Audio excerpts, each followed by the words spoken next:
પોરબંદર ખાતે રાજ્ય કક્ષાના વિશ્વ સિંહ દિવસની ઉજવણી કરવામાં આવી હતી। કાર્યક્રમમાં વન વિભાગના અધિકારીઓ, વન્ય જીવ પ્રેમીઓ તથા વિવિધ ક્ષેત્રના મહાનુભાવો ઉપસ્થિત રહ્યા હતા।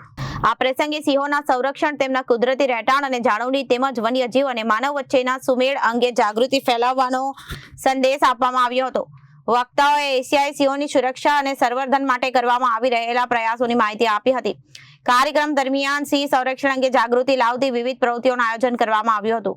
વિશ્વ સિંહ દિવસ નિમિત્તે વન્યજીવ સંરક્ષણ પ્રત્યે લોકોમાં જવાબદારી અને જાગૃતિ વધારવાનો સંકલ્પ વ્યક્ત કરવામાં આવ્યો હતો। સમગ્ર વિશ્વમાં આજે મુક્ત અવસ્થામાં વસતા એશિયાટિક સિંહોનું ઘર એકમાત્ર ગુજરાત છે। આપણા સાવજ આજે દેશની અસ્મિતાનું વૈશ્વિક પ્રતીક બન્યા છે। આ આપણા માટે ગૌરવની વાત તો છે જ, સાથે સાથે ખૂબ મોટી જવાબદારી પણ જોડાયેલી છે।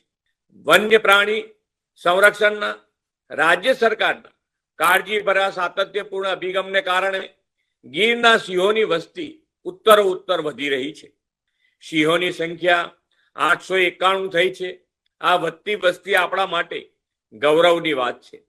આધુનિક ટેકનોલોજી, વૈજ્ઞાનિક સંશોધન, લોકોની ભાગીદારી અને અસરકારક વહીવટ એમ 4 સ્તંભો પર ગુજરાતમાં વન્યજીવ સંરક્ષણનું આગવું મોડેલ વડાપ્રધાનશ્રીની પ્રેરણાથી ઊભું થયું છે।